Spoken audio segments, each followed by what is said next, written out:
She didn't know the Korean man sitting alone in the corner booth was Seoul's most feared mafia boss. Didn't know his enemies called him the Silent Blade, or that he'd killed 17 men before turning 30.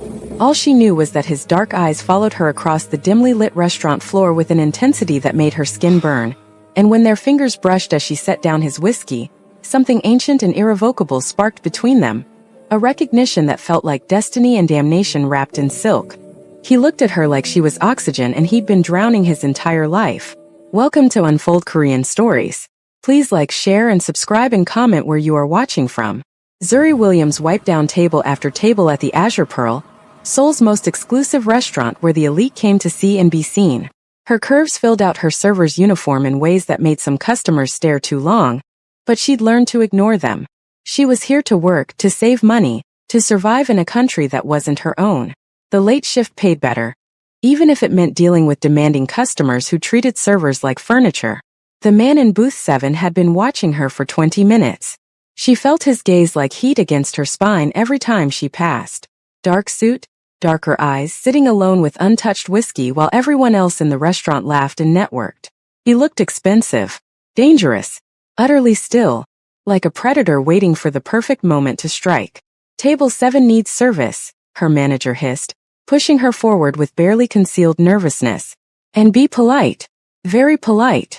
Zuri straightened her shoulders and approached, notepad ready. Up close he was devastating, sharp jawline, full lips, eyes that seemed to see straight through her professional smile into something deeper. His suit probably cost more than she made in 6 months, tailored perfectly to broad shoulders and a lean frame that suggested violence beneath the civility. Good evening, sir. What can I? Sit down. His voice was low, accented, absolute command wrapped in velvet. She blinked. I'm sorry. Your feet hurt. You've been standing for 6 hours. He gestured to the seat across from him with long fingers. Sit. How did he know her shift length? Zuri glanced around nervously. The manager was watching from across the room, frowning, but something in this man's presence made people hesitate to intervene. Even the other servers gave booth 7 a wide berth. I can't, I'm working. I own this restaurant. Matter of fact, no boasting. Just simple truth delivered like a blade.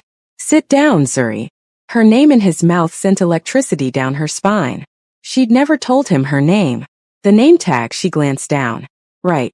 Still, the way he said it felt intimate, possessive, like he'd been saying it in his mind for hours, tasting each syllable. Against every instinct screaming caution, she slid into the booth. Better. His eyes traveled over her face, cataloging every detail with the precision of a man who missed nothing. You've been here 3 months. You work doubles on Thursdays. You eat 1 meal a day, never enough. You send most of your pay home to Ghana. Ice flooded her veins. How do you know? I make it my business to know everything about what interests me. He leaned forward slightly, and she caught the scent of his cologne, cedar and smoke and something darker. And you, Zuri Williams, interest me very much. She should leave. Should report this to someone. But his gaze held her captive, and beneath the fear was something else. Curiosity, attraction, a pull she couldn't name. There was danger in his stillness but also loneliness. She recognized it because she carried the same emptiness. Who are you? Kang Min-ho. He said it like she should recognize the name. She didn't. Should I know you? Something flickered in his expression. Surprise, pleasure, relief. No. That's refreshing. His fingers drummed once against the table, the only sign of emotion. Most people in Seoul know my name. Fear it. Why would they fear a restaurant owner? His smile was slow, dangerous, beautiful. Because I own much more than restaurants. The weight of that statement settled between them. Zuri knew she should press for details, should understand what she was walking into. But part of her didn't want to know. Didn't want reality to shatter whatever this moment was. Why are you watching me? She asked instead. Because I can't look away. Raw honesty. I came here 3 weeks ago for a business dinner. Saw you laughing with a customer while you took their order. You have this way of making people feel seen. Important. And I thought. He paused, jaw tightening. I thought I'd forgotten what that felt like. Being seen as something other than a monster. Her breath caught. You're not a monster. You don't know that. I know you haven't touched your whiskey. I know you asked me to sit instead of demanding. I know you're lonely. She surprised herself with the boldness. That doesn't make you a monster. Just human. Minho's expression shifted, something vulnerable breaking through the armor. What time do you finish tonight? Midnight. I'll wait. You don't have to. I want to. Simple. Absolute. Let me drive you home. Make sure you get there safely. Red flags should have been waving.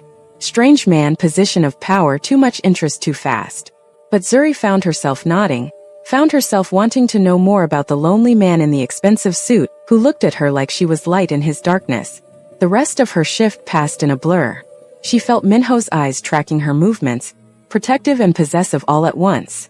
When drunk businessman got too handsy, she noticed him tense, noticed how quickly the manager intervened. When another server dropped a tray, Minho's security appeared from nowhere to help clean up. Security. He had security watching him, watching her. At midnight, Zuri changed out of her uniform in the staff room, hands shaking slightly. Ji-won, her roommate who also worked at the Azure Pearl, grabbed her arm. Are you insane? Ji-won hissed. Do you know who that man is? He said his name is Kang Minho. He's the head of the Kang family, one of Seoul's most powerful crime organizations. Ji-won's eyes were wide with fear. Zuri, he's dangerous. Like kills people who cross him, dangerous. The words should have sent her running. Instead, they crystallized something she'd already sensed. The danger, the power, the way people moved around him like prey avoiding a predator. Has he hurt anyone here? Zuri asked quietly. What? No, but. Has he been cruel? Violent? Threatening? Ji-won hesitated. No. Actually, since he started coming here, tips have been better. Staff gets treated well. Some drunk asshole who grabbed a server's ass last week was banned for life. She paused. But that doesn't mean he's safe, Zuri. I know. Zuri finished tying her shoes. But I'm going anyway. Why? Because loneliness recognized loneliness. Because she'd spent 2 years in Seoul feeling invisible, expendable, working herself to exhaustion for scraps. And for the first time someone saw her. Really saw her. Because he asked, Zuri said simply. Minho waited by the back entrance, leaning against a black Mercedes that probably cost more than her entire apartment building. When he saw her, he straightened, opening the passenger door with old-fashioned courtesy. You came. You waited. His smile was brief but genuine. I said I would. The car's interior was leather and luxury, silent and smooth as they pulled into Seoul's nighttime traffic. Minho drove with the same controlled precision he did everything else, one hand on the wheel, the other resting near the gear shift. Your friend warned you about me, he observed. Not a question. Yes. And you came anyway. Yes. He glanced at her, something warm flickering in his dark eyes. Brave or foolish? Haven't decided yet. Zuri watched the city lights blur past. Tell me something true about yourself. Something that has nothing to do with fear or power. Minho was quiet for a long moment. I can't sleep. Haven't had a full night's rest in 3 years. Not since my father died and I inherited this empire built on blood and terror. I lie awake wondering if this is all there is. Violence and loneliness until someone finally puts a bullet in my head. The confession was raw, unexpected. Zuri reached out instinctively, her hand covering his on the gear shift. He inhaled sharply but didn't pull away. I work myself to exhaustion so I'm too tired to feel empty, she offered in return. Send money home so at least someone benefits from my suffering. Tell myself it's enough. But it's not. No, Minho agreed softly. It's not. They pulled up outside her shabby apartment building. Zuri expected him to say goodnight, to drive away to whatever penthouse fortress he called home. Instead, he cut the engine. I want to see you again, he said, turning to face her fully. Tomorrow. And the day after. And every day until you tell me to stop. That's too much. Too fast. Too intense. His hand lifted, fingers brushing her cheek with devastating gentleness. I know. But I'm not good at pretending, Zuri. Not with you. You do something to me. Make me want things I thought were impossible.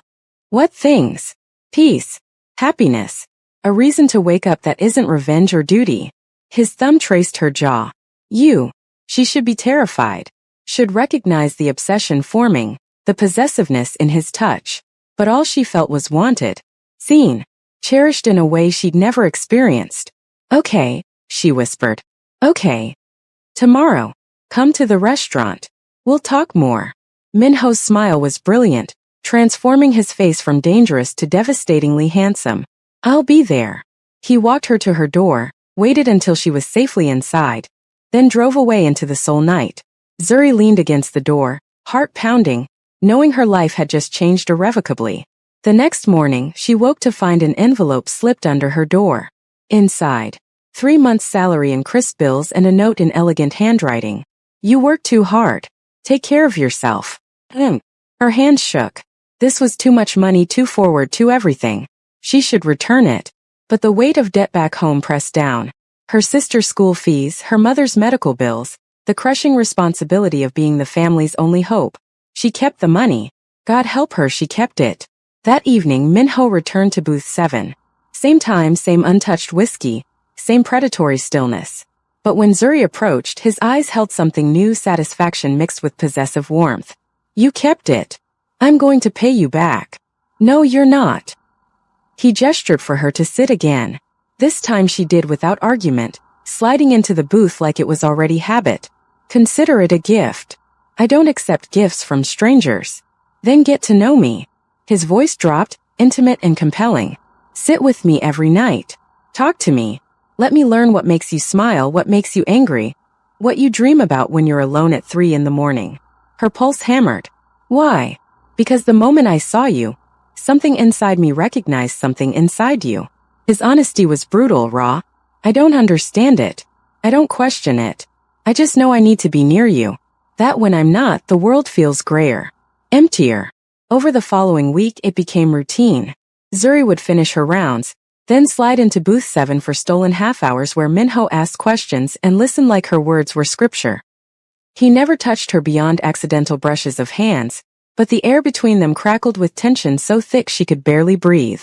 She learned he was 32, ran his family's business empire, after his father's death at the hands of a rival family, that he lived alone in a penthouse overlooking the Han River despite having a dozen properties, that he spoke 4 languages, hated crowds, and hadn't smiled genuinely in 5 years. Until you, he said one night, his gaze intense enough to burn. You make me want to remember how. She learned he had a younger sister in Japan, kept far from the family business, that his mother had died when he was 12, leaving him to be raised by his father's brutal expectations, that he read philosophy and listened to classical music and had never been in love. I didn't think I was capable of it, he admitted. Love requires vulnerability, and vulnerable men in my world end up dead. What changed? Zuri asked softly. You. Simple. Devastating. I'd rather be vulnerable with you than safe and alone. The next day, roses arrived at her apartment. 2 dozen blood red with another note. These reminded me of your smile. Ji-won whistled low. Girl, he's got it bad. It's just flowers. Those are I'm obsessed and have money to prove it flowers. Ji-won examined the blooms with expert eyes. I'm worried about you, Zuri. Men like him. They don't do casual. Once you're in completely. Maybe I want to be in. Even knowing what he is? Zuri thought about the loneliness in Minho's eyes, the way he looked at her like she was salvation. Especially knowing what he is. Because someone should see past the monster to the man. That night, she wore the dress Minho had also sent. Designer silk that hugged her curves perfectly, making her feel beautiful and powerful. When she arrived at the Azure Pearl, every eye turned. But she only cared about one pair of eyes.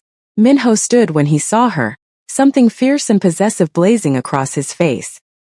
He crossed the restaurant in long strides, stopping just short of touching her. You're wearing my dress. You have good taste. I have perfect taste. His voice was rough. You're the most beautiful woman I've ever seen. She felt heat flood her cheeks. Minho, have dinner with me. Not here. Somewhere private where I can actually talk to you without the entire restaurant watching. That sounds like a date. It is a date. He stepped closer, voice dropping. I'm courting you, Zuri. Making my intentions clear. I want you. Not for a night, not for a casual thing. I want all of you. Her breath caught. You barely know me. I know enough. I know you're brave and kind. That you work yourself to exhaustion for family who take you for granted. That you hide your intelligence because people underestimate you otherwise. His hand lifted, fingertips brushing her jaw. I know you're lonely too. That you understand what it's like to be surrounded by people, but utterly alone. Yes, she whispered. Then let me end that loneliness. For both of us. She nodded, unable to form words. Minho's smile was victorious, tender, dangerous all at once. Tomorrow night. I'll pick you up at 7. The next evening, Zuri dressed carefully in another outfit that had mysteriously appeared. This time emerald green that made her dark skin glow. When Minho arrived precisely at 7, he looked at her like she'd hung the moon. Perfect, he murmured, offering his arm. Absolutely perfect. He took her to a private restaurant on the top floor of one of Seoul's most exclusive buildings. The entire place had been reserved just for them. Candles flickered on a table by the window, the city spreading below like scattered diamonds. You reserved the whole restaurant? Zuri asked, breathless. I wanted you to myself. No interruptions, no watching eyes. Just us. He pulled out her chair with old-world courtesy. Is it too much? Everything about you is too much. But she was smiling. I'm starting to like it. Dinner was perfection. Courses that melted on her tongue. Wine that tasted like starlight. But the food paled next to the conversation. Minho asked about her childhood in Ghana. Her dreams before survival became all that mattered. He listened with absolute focus, asking follow-up questions that showed he genuinely cared. In return, she learned more about him. The weight of expectation that had crushed him since childhood. The violence he'd witnessed, participated in, become numb to. The fear that he was fundamentally broken, incapable of normal human connection. You're not broken, Zuri said firmly, reaching across the table to take his hand. You're surviving in an impossible situation. That's different. His fingers tightened around hers. You see goodness in me I'm not sure exists. It exists. I see it every time you make sure I eat. Every time you wait to drive me home. Every time you look at me like I'm precious. You are precious. His voice was fierce. The most precious thing in my world. After dinner, he drove her home slowly, like he was reluctant for the evening to end. At her door, he walked her up the stairs despite her protests. I need to know you're safe inside, he said simply. At her apartment door, Zuri turned to thank him. Found him closer than expected, his eyes dark with want. I'm going to kiss you now, he said, giving her time to refuse. Tell me if you don't want this. She answered by rising on her toes, closing the distance between them. The kiss was gentle at first, soft pressure, careful exploration. Then Minho's control fractured. His hands cupped her face, angling her exactly where he wanted. Kiss deepening into something consuming. Zuri gasped against his mouth, and he swallowed the sound, pressing her back against her door. I've been thinking about this for weeks. He breathed against her lips. Dreaming about how you'd taste. And, better than dreaming. He kissed her again, slower this time, reverent. So much better. When they finally broke apart, both breathless, Minho rested his forehead against hers. I should go before I do something we're not ready for. What if I'm ready? His eyes blazed. Don't say things like that unless you mean them. I mean them. Zuri unlocked her door, pulling him inside. Stay. Zuri woke wrapped in Egyptian cotton sheets she definitely didn't own, in a bedroom flooded with morning light from floor to ceiling windows. For a disorienting moment, she couldn't remember where she was. Then she felt the warm body beside her, the strong arm draped across her waist. Minho. Memory flooded back. How he'd been gentle and consuming all at once, worshipping her body like she was sacred, murmuring Korean endearments against her skin until she trembled. How he'd made her first time feel like a claiming and a surrender, possession and protection all tangled together. She must have fallen asleep. He must have brought her to his penthouse. You're awake. Minho's voice was rough with sleep, his arm tightening around her. How do you feel?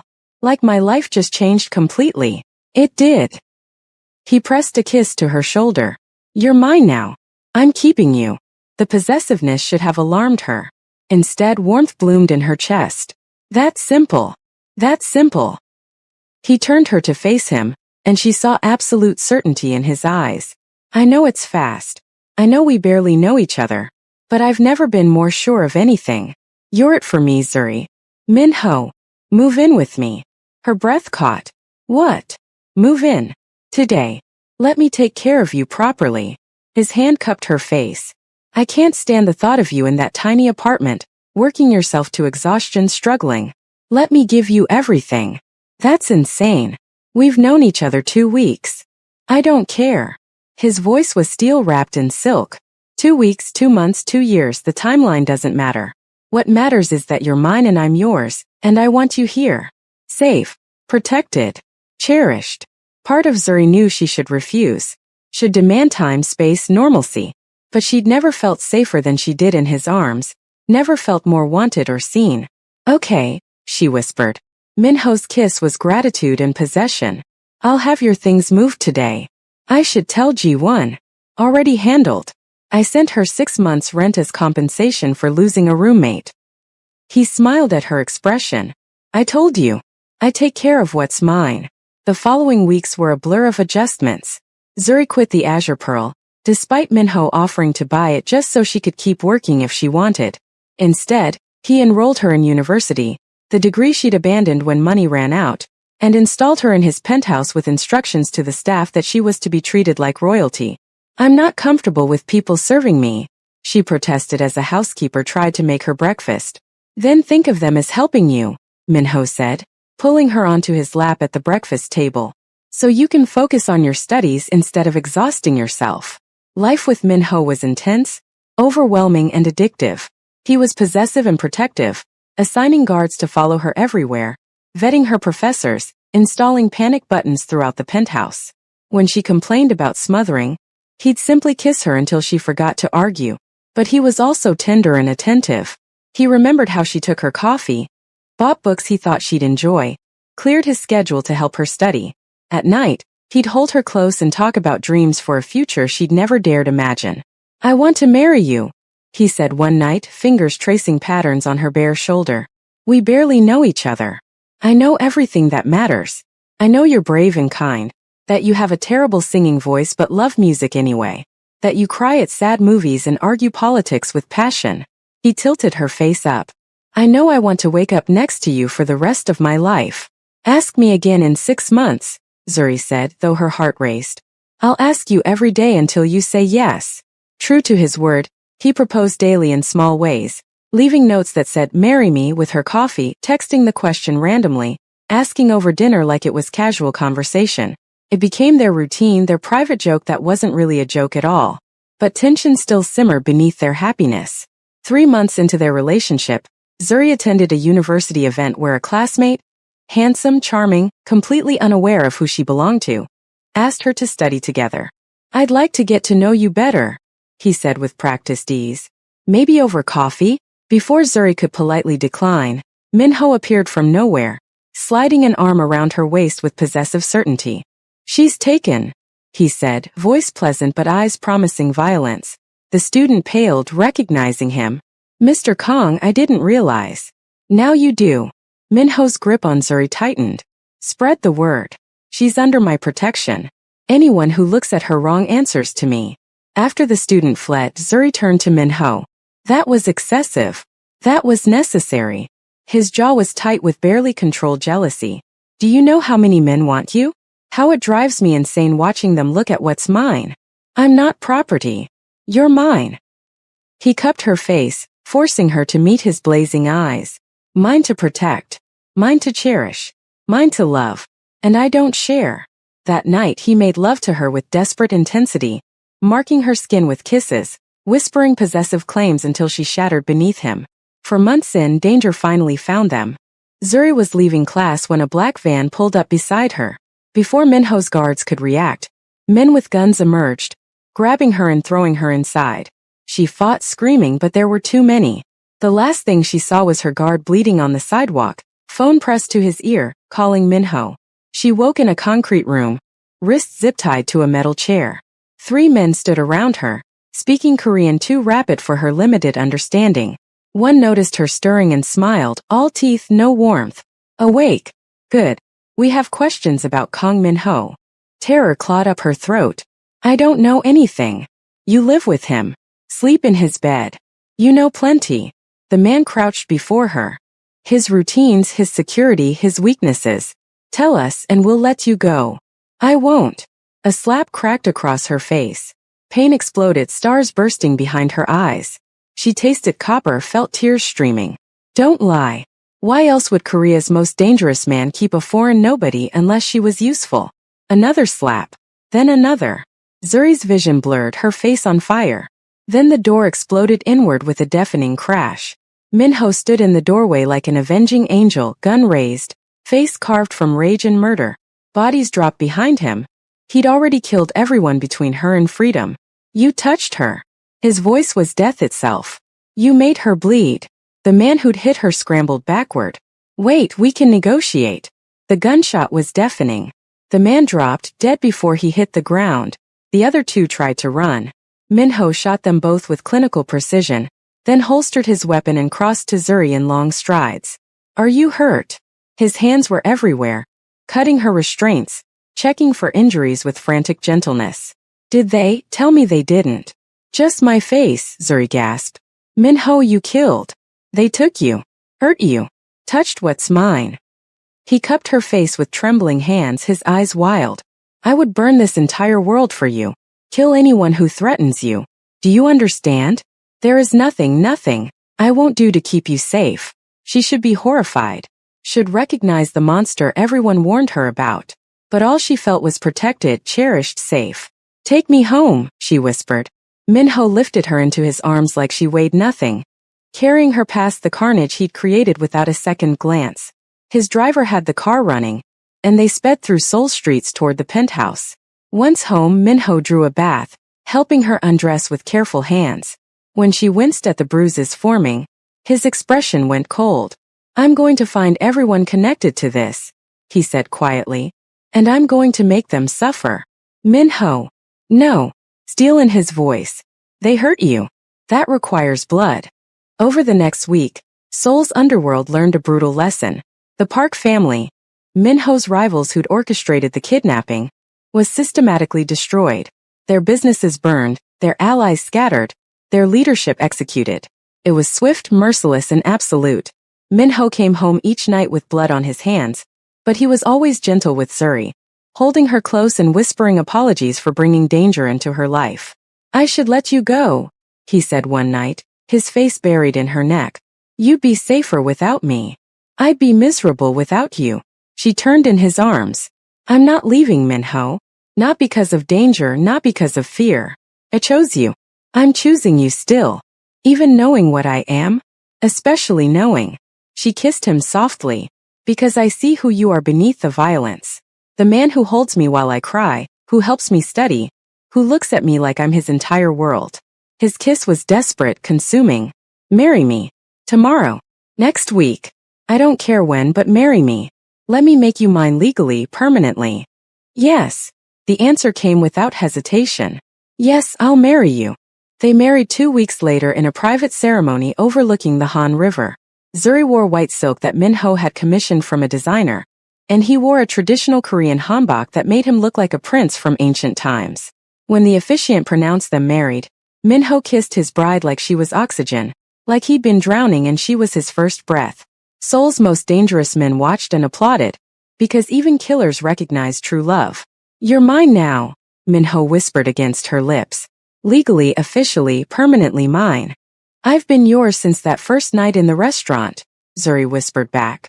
1 year later, Zuri stood in their bathroom, staring at 2 pink lines on a pregnancy test. Her hands shook. They talked about children someday, but Minho's world was still dangerous. How could they protect a baby?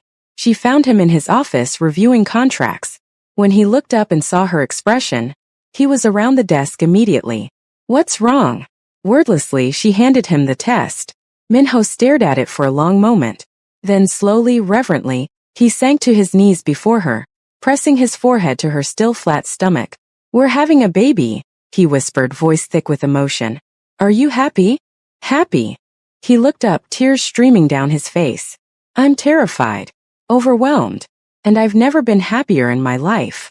The pregnancy was beautiful and complicated. Minho became even more protective, practically wrapping her in bubble wrap. Guards tripled, security measures became absurd, and he vetted every doctor in Seoul before selecting the best. I'm pregnant, not fragile, Zuri protested after he tried to carry her up a single stair. You're carrying my child. Your precious cargo. He kissed her forehead. Let me take care of you. At 4 months they learned they were having a girl.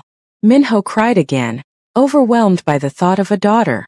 She'll have your eyes, he murmured, hand on Zuri's growing belly. Your strength, your beautiful heart, and your stubbornness. God help us both. But at 7 months Minho's rivals made one final play. Men stormed Zuri's prenatal appointment, over